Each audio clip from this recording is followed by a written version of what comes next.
Emily Carter wiped down the counter for the fifth time that hour, her eyes darting to the clock mounted above the entrance of Molly's diner. The lunch rush had ended, leaving behind sticky maple syrup residue and scattered crumbs, evidence of another day of barely making ends meet.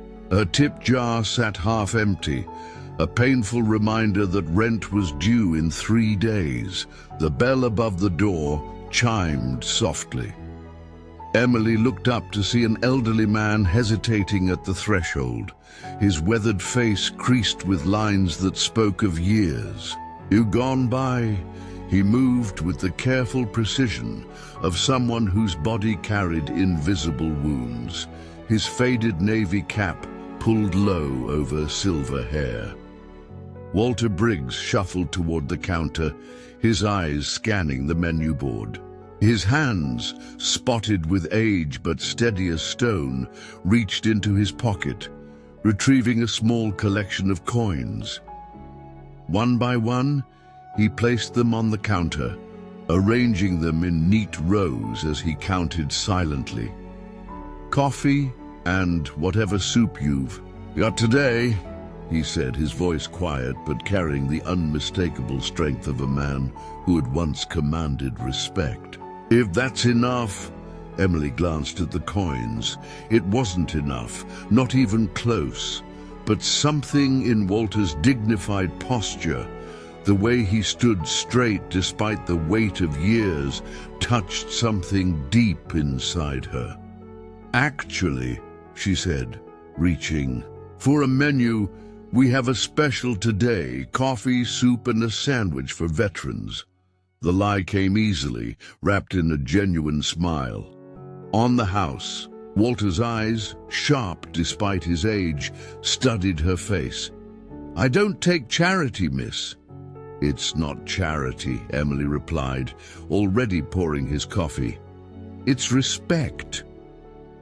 For a moment, Walter remained silent, then nodded once, a gesture that carried more weight than words could express. As she brought his food, Emily noticed the small pin on his jacket, tarnished but recognizable, a Purple Heart. When Walter finished his meal, he carefully folded his napkin, placing it beside the empty bowl. He reached again into his pocket, this time retrieving a $1 bill. Placing it in the tip jar, he nodded to Emily. "Thank you," he said simply, the words carrying decades of unspoken stories. As Walter walked away, Emily felt something she hadn't expected, not pride in her good deed, but humility in the presence of quiet dignity. The morning sun filtered through the blinds of Molly's diner, casting golden stripes across the worn linoleum floor. Emily Carter moved between tables with practiced efficiency, the events of yesterday's encounter with Walter still warming her heart.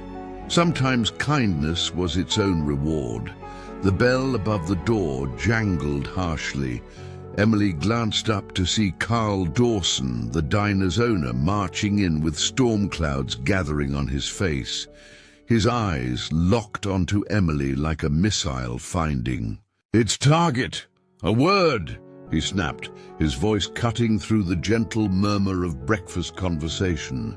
"Now." In the cramped back office, Carl tossed his leather ledger onto the desk. It landed with a heavy thud that seemed to punctuate his anger. "Sandra told me what you did yesterday," he said, not bothering to sit. "Giving away free meals to some old-timer? That's not how we stay in business, Emily." Emily's fingers twisted the edge of her apron. He was a veteran, Carl. Purple Heart. He couldn't afford. "I don't care if he was the president." Carl's fist came down on the desk. "We're barely keeping the lights on. Every slice of bread, every cup of coffee, it all costs money. My money." The walls of the tiny office seemed to close in, but Emily straightened her shoulders. "No one should go hungry," she said, her voice soft but unwavering, "especially not someone who served our country." "Bad business," Carl hissed, leaning forward. "That's what that is. Pure bad business. You do that again and you can find somewhere else to work."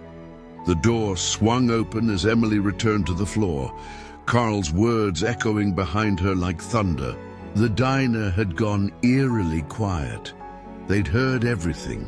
Mrs. Peterson, a regular who always ordered toast dry, caught Emily's eye and nodded once, a silent show of support. Two construction workers at the counter exchanged glances, then left. Larger tips than usual, but others stared down at their plates, stirring coffee that had long gone cold, unwilling to take sides. Janice, the other waitress, whispered as she passed, "You've got guts, girl," while Tony the cook gave her a thumbs up from behind the pass-through window. Emily felt the weight of eyes following her, some in solidarity, others in judgment. The air in the diner crackled with unspoken tension, like the stillness before a storm breaks. As she refilled coffee cups with hands that refused to tremble, Emily realized that sometimes standing up for what's right means standing alone. But as she looked around at the divided diner, she knew she wouldn't have done anything differently. The morning sun had barely crested the horizon when Emily arrived at Molly's diner, yesterday's confrontation with Carl still weighing heavily on her mind. She flipped the sign to "Open," wondering if the day would bring more tension or blessed normalcy. The first peculiar sign came at 7:38 a.m. A sleek black SUV rolled silently into the parking lot, followed by another and another, until 5 identical vehicles formed an ominous perimeter around the modest diner. Emily froze at the window, coffee pot suspended in mid-air as men in dark suits and earpieces emerged from the vehicles, their movements precise and coordinated like a well-rehearsed dance. "What in the world?" Janice whispered, appearing beside Emily as the early morning regulars turned in their seats, forks paused halfway to mouths. The bell above the door chimed, but this time it heralded something extraordinary. 2 agents entered first, their eyes hidden behind dark sunglasses despite the early hour, scanning every corner of the diner with methodical efficiency. Their hands remained positioned near their jackets, a subtle reminder of what lay concealed beneath. "Clear," one agent spoke into his wrist, his voice barely audible. The door opened again. The world seemed to slow down as a familiar figure stepped into Molly's diner, a face known to every American, a presence that commanded the room instantly. The President of the United States. Coffee cups clattered against saucers. A fork dropped, its metallic ping echoing through the suddenly silent space. Carl emerged from the back office, his face draining of color as recognition dawned. The president stood there, flanked by security, yet somehow appearing remarkably approachable, in a simple button-down shirt with rolled-up sleeves. His eyes scanned the stunned faces until they found Emily, still frozen with the coffee pot clutched in her trembling hands. Mrs. Peterson's oxygen tank made a soft, hissing sound in the silence. Old Jim Collier's newspaper slipped from his fingers, drifting to the floor like an autumn leaf. Even Janice, never at a loss for words, stood speechless, her mouth forming a perfect O of astonishment. For one surreal moment, the most powerful person in the world stood in the doorway of their unremarkable small-town diner. while outside, curious onlookers began to gather, pressing their faces against the windows. The president smiled, not the practiced smile seen on television, but something warmer, more genuine. And then, to everyone's disbelief, he spoke directly to Emily. "I believe you served my father yesterday." The diner remained frozen in disbelief as the president's words hung in the air. Behind him, the door opened once more, and a familiar figure stepped through. Walter Briggs, standing taller now, his weathered face illuminated by the morning. Light streaming through the windows. "Lieutenant General Walter Briggs," the president announced, his voice carrying a reverence that filled the small space. "My father's commanding officer in Vietnam, Medal of Honor recipient, the man who led the most successful rescue mission in modern military history." Gasps rippled through the diner. Emily's hands trembled as she set down the coffee pot, her eyes fixed on Walter, the quiet elderly man who had counted coins for soup yesterday, now transformed before her eyes into living history. "The general prefers his privacy these days," the president continued, placing a hand on Walter's shoulder. "After my father passed last month, the general made it his mission to visit the small towns where Dad's unit came from. No fanfare, no ceremony, just paying respects in his own way." Walter's eyes, sharp and clear despite his years, found Emily's across the room. "You showed kindness to a stranger," he said simply. "You didn't know who I was. You just saw someone in need." The president nodded. "When my father's old friend called to tell me about a waitress who treated him with dignity when she thought he couldn't afford a meal, well, I wanted to meet this person myself." From the back of the diner, Carl emerged, his face ashen. He looked between Walter, the president, and Emily, the realization of his mistake etching deeper lines into his forehead with each passing second. "Sir, I had no idea," Carl stammered, addressing Walter with newfound reverence, the memory of yesterday's harsh words clearly haunting him. "If I'd known who you were—" "That's precisely why I don't tell people," Walter interrupted, his voice gentle but firm. "A respect shouldn't be reserved for medals or rank. It should be given freely to all who've served." The president turned to Emily, whose cheeks had flushed crimson under the attention of every eye in the diner. "My father always said you can judge a nation by how it treats its veterans, but sometimes it comes down to how individuals choose to act when no one's watching." Carl stepped forward, shame evident in every movement. "General Briggs, Mr. President, Emily was right yesterday, I was wrong." His voice cracked with emotion. "This diner has always taken care of its own. I just forgot that for a moment." Outside, more black SUVs arrived as the small diner became the unexpected center of something extraordinary, a moment when past and present, power and humility collided in the most unlikely of places.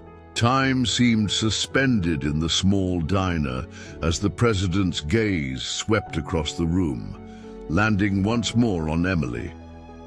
The silence hung like crystal, fragile and expectant. "Emily," the president said, his voice carrying quiet authority, "would you come forward, please?" Her legs felt weighted with lead as she moved from behind the counter. Every step echoed on the worn linoleum floor. Every eye followed her journey across the diner. She stood before the President of the United States and Lieutenant General Walter Briggs, a waitress in a faded uniform with a coffee stain on the sleeve. "Yesterday," the President began, "when General Briggs sat at your counter, you didn't see medals or rank or history. You simply saw a fellow American who served his country and needed help." His words filled the diner, wrapping around everyone present. "You honored him not because of who he was, but because of who you are." Walter nodded, the morning light catching the moisture gathering in his eyes. "Dignity," he said softly. "That's what you gave me, not charity." The President placed a hand on Emily's shoulder. "For too long, we've allowed those who served to slip through the cracks. Veterans like General Briggs shouldn't have to count coins for a simple meal." His voice strengthened, no longer addressing just the diner, but seemingly speaking to the nation itself. "Today, I'm announcing the Briggs Initiative, a comprehensive program to ensure no veteran goes without food, shelter, or respect." He looked directly at Emily. "And it all started because a waitress in a small-town diner showed us what American values truly look like." The applause began slowly, a single pair of hands, then another, building into a thunder that seemed impossibly large for the modest space. Mrs. Peterson wiped tears from behind her thick glasses. The construction workers stood at attention. Even Carl clapped until his palms were red, his earlier shame transformed into fierce pride. Emily blinked rapidly, fighting the hot tears that threatened to spill down her cheeks. This wasn't about her. It had never been about her. It was about seeing the humanity in others, about small kindnesses that ripple outward in ways we can never predict. Outside, news vans had begun to arrive, their satellite dishes reaching skyward like modern totems. Inside, in this unremarkable diner that had suddenly become the heart of something remarkable, Emily Carter stood tall, a waitress who had simply done what was right when no one was looking, never imagining that sometimes the whole world ends. Up watching, the President leaned closer. "Sometimes," he said, his words meant for her alone, "it's the smallest acts of kindness that change the world." The presidential motorcade lingered outside Molly's diner as Secret Service agents transformed the back office into an impromptu command center.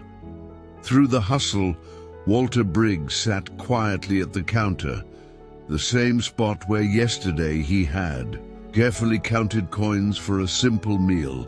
A distinguished woman in a crisp navy suit approached, introducing herself as the Veterans Affairs Director. Her words came in a respectful rush. Immediate medical care at Walter Clarkson Veterans Hospital, housing assistance, financial benefits that had somehow slipped through bureaucratic cracks for years. "Sir," she said, her voice carrying reverence. As she handed him a folder bearing the presidential seal, "This should have happened decades ago. We're making it right today." Walter's weathered hands trembled slightly as he accepted the folder, his eyes betraying a lifetime of silent struggles finally acknowledged.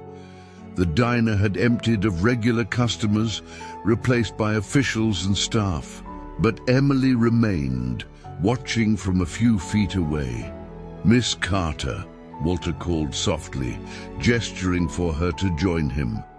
She approached, still struggling to reconcile the quiet, elderly man from yesterday with the decorated hero before her now. As she sat beside him, he opened the folder, revealing paperwork that would transform his life. medical evaluations, housing options, retroactive benefits stretching back years. I've lived in a one-room apartment above Miller's Hardware for 17 years, Walter confided, his voice barely above a whisper. Heat works about half the time. Stairs get harder every winter. He closed the folder, his eyes finding Emily's. Yesterday, when you treated me like I mattered, it was the first time in years someone saw me.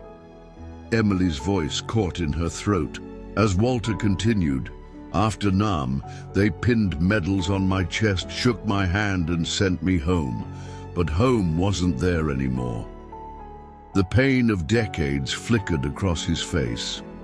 The firefight at Quang Tri, I carried 4 men through hellfire. Later at Dak To, my unit rescued 27 trapped Marines. Citations, commendations, and then silence. The room seemed to still around them as Walter spoke, as if history itself were holding its breath.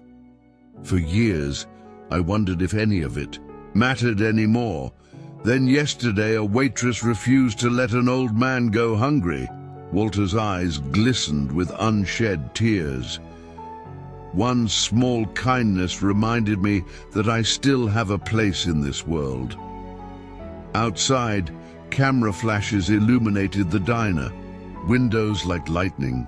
Inside, the story was simpler, more profound. A forgotten hero remembered not because of medals earned in distant jungles, but because a waitress saw his humanity when the world had looked away. They say I saved lives in Vietnam, Walter said softly.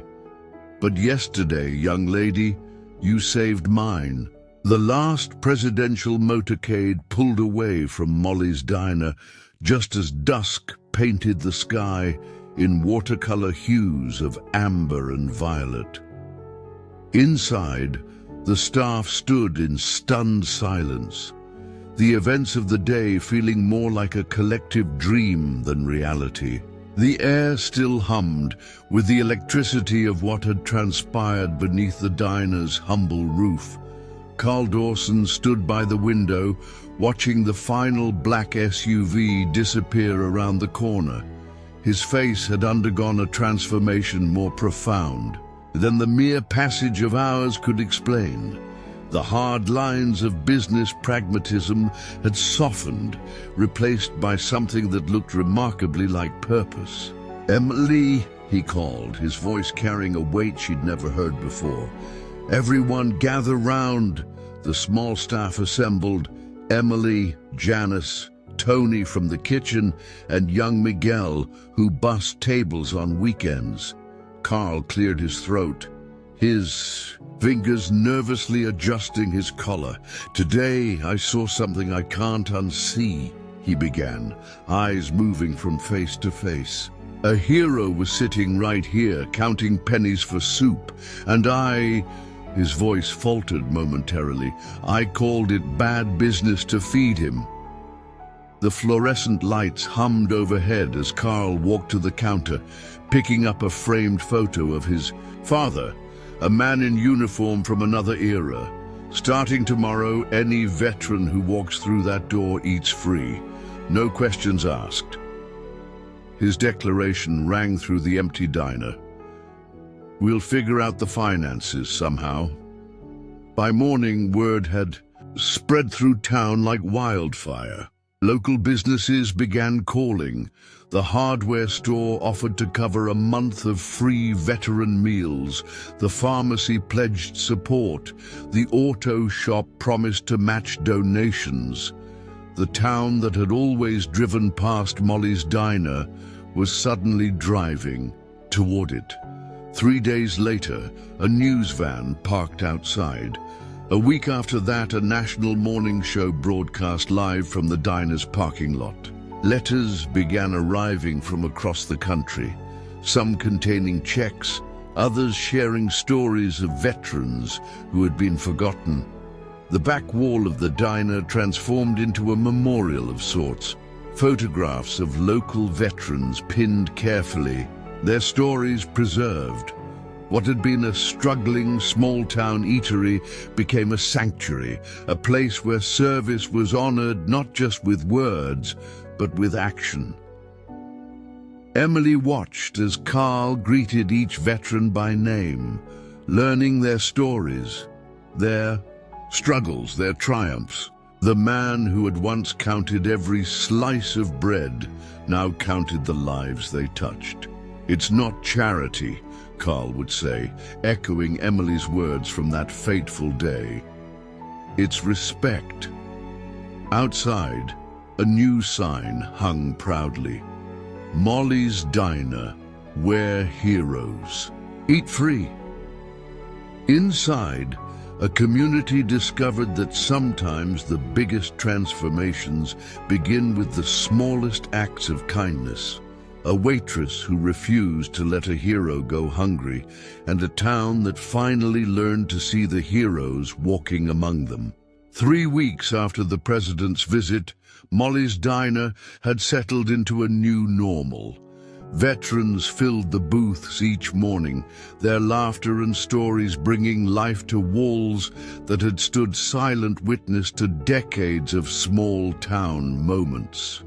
Emily moved between tables with practiced ease, knowing each customer by name, learning fragments of their histories with every coffee refill.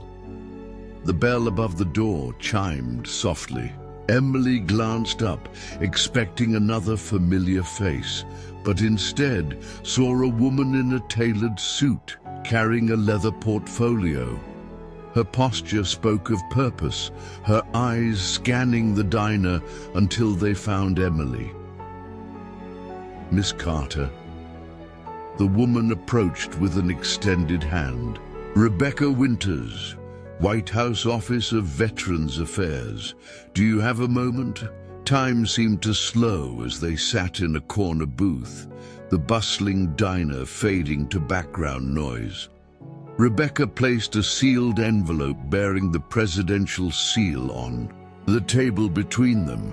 "The president asked me to deliver this personally," she said, her voice carrying the weight of official business. "He's been following what's happened here since his visit." With trembling fingers, Emily opened the envelope, unfolding heavy cream-colored stationery. The presidential letterhead blurred before her eyes as she tried to comprehend the words beneath. It an invitation, no, an offer, to join a newly formed presidential task force on veterans reintegration. The initiative needs people who understand veterans not as statistics, but as individuals, Rebecca explained, watching Emily's expression shift from confusion to disbelief. "The president believes sometimes the most qualified experts aren't the ones with degrees, but those who instinctively do what others need to be taught." Outside, rain began to fall, droplets racing down the windows like tears. Inside, Emily's world tilted on its axis as Rebecca continued outlining details. Moving to Washington, working directly with policymakers, bringing the perspective of everyday Americans to the highest levels of government. I'm just a waitress," Emily whispered, her voice catching. 3 weeks ago, you were just a waitress," Rebecca corrected. Gently, "Now you're the catalyst for a national movement. Over 200 diners across America have started veteran meal programs since your story broke. Businesses are creating hiring initiatives. Communities are responding."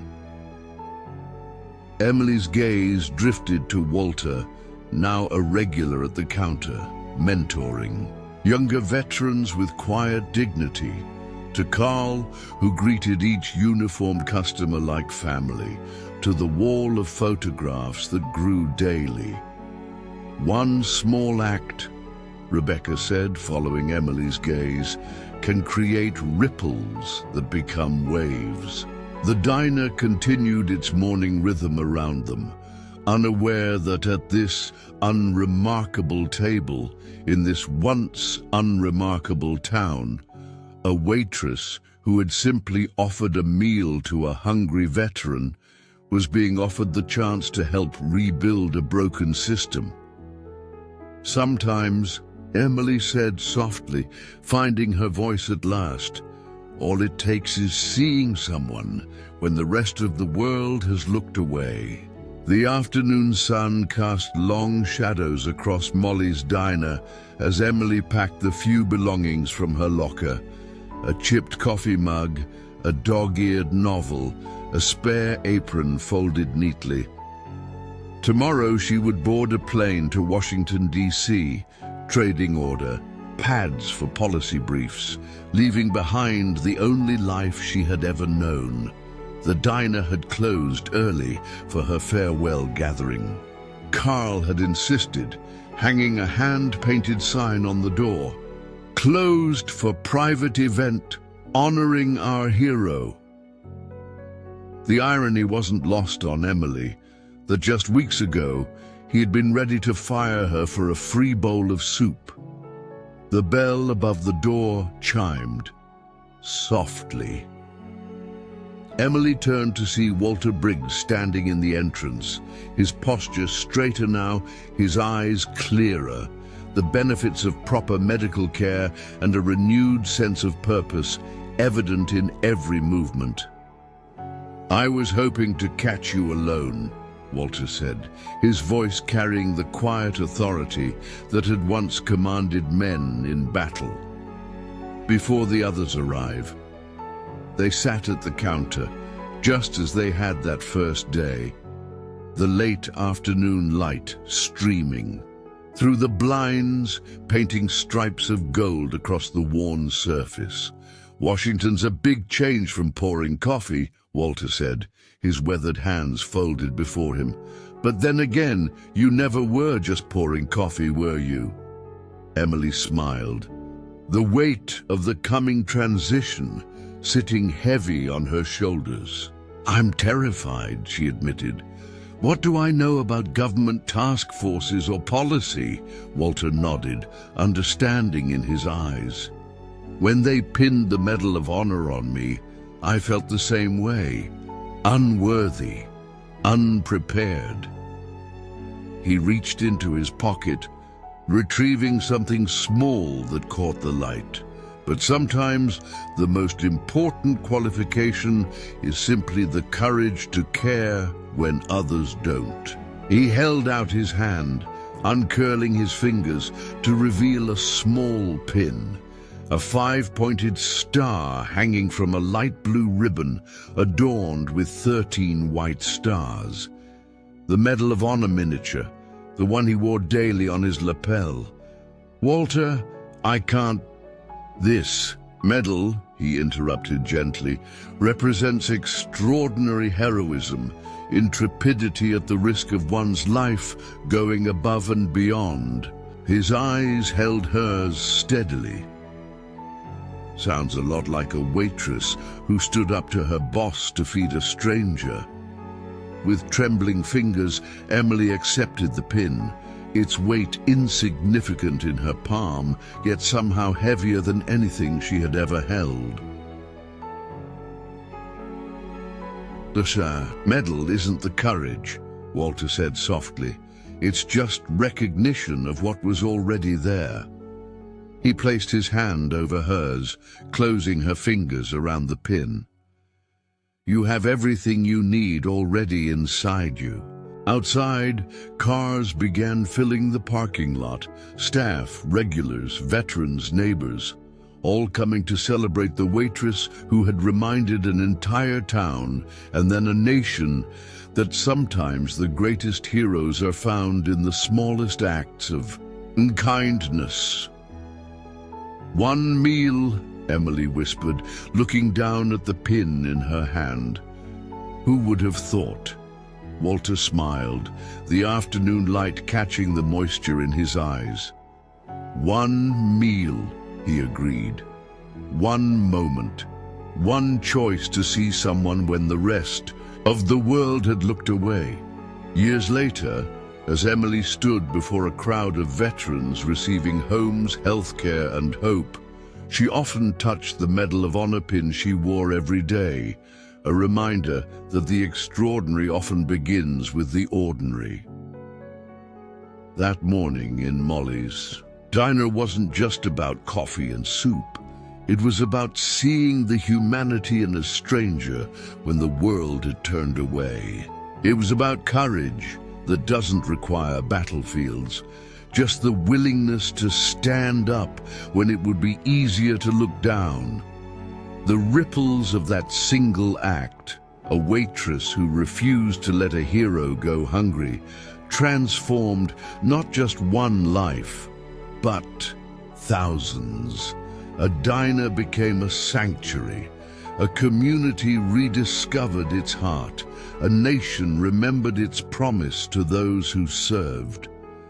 Perhaps the most powerful forces in our world aren't the ones that make headlines, but the quiet moments of compassion that happen when no one is watching, the hand extended when another falters, the voice that speaks when injustice demands silence. Never underestimate the power of one small act of kindness. It can transform a moment, a life, a nation. It can remind heroes they haven't been forgotten. It can awaken movements that change the world. Comment 1 if you believe in the power of kindness. Subscribe for more inspiring stories that will restore your faith in humanity.